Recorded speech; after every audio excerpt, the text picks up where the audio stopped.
On Sunday, a majority of Minneapolis City Council members pledged their commitment to defund the city's police department. The announcement is a direct response to protesters demanding change in the wake of George Floyd's death. With 9 votes, the proposal for a new model of public safety has enough support for a veto-proof supermajority. But the city's mayor, Jacob Frey, has come out against it. Steve Fletcher is a Minneapolis City Council member, and he joins me now. Steve, thanks very much for being with us. First, I want to define some terms. You say in a recent Time magazine piece that you support a call for the Minneapolis Police Department to be disbanded. What would that look like? Who would people call in an emergency? So, like many jurisdictions, we could end up contracting with another jurisdiction, at least in the interim, while we build the longer-term vision that we're working towards. But the vision for defunding means defunding. It means that we intend to end the Minneapolis Police Department as we know it. Can the City Council actually make any of these changes without the support of the mayor? And if not, what are you hoping to achieve with this announcement? We can make those changes. The City Council ultimately controls the budget. The budget is the main leverage that we have because the mayor oversees the police department. And so we have not been able to enact some of the reforms that we supported because we don't have direct ability to write police policy. But what we do have is the ability to use the budget. And the community is asking us very strongly to use our power over the budget. So you touched on this a moment ago about potentially going to another jurisdiction as you're in this transition sort of phase if this moves forward. So if this succeeds, what would policing actually look like between today and whenever this new model starts?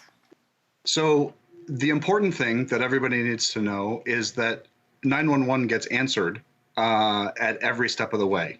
What we're trying to change is how we answer 911, because so many of the calls that we currently send police officers with guns would actually be better served by mental health professionals, by social workers, by outreach workers, by conflict resolution specialists. And it's so important that we actually develop the facility to send the right response to solve the right problems. And right now, we send police far too often who often use at least the threat of violence and the threat of arrest as some of the main tools of their trade. What do you say, though, to people who are genuinely concerned that there could be a rise in crime if a proposal like this moves forward? You know, there has not been much of a correlation between crime rates and police staffing levels over time.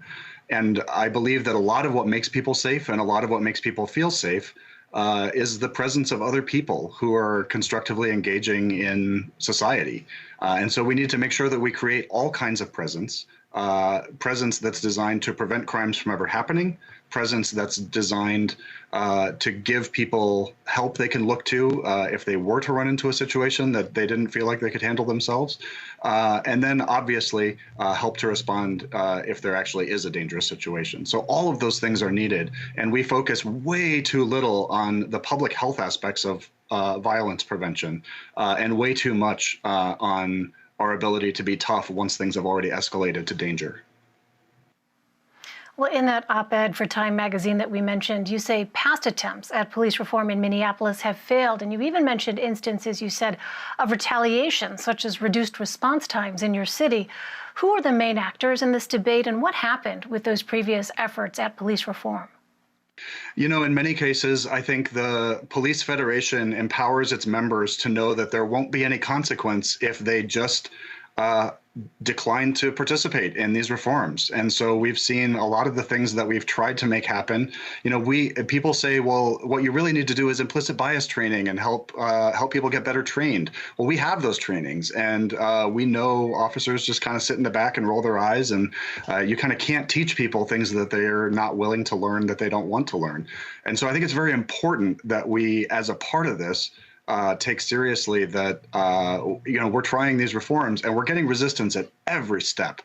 The mayor tried to roll out a ban on warrior training, which is this really repulsive training that teaches officers to be just absolutely terrified to be in interactions with residents and to just be ready to pull their gun at any time, and even just asking them to not use that training and not watch a video anymore.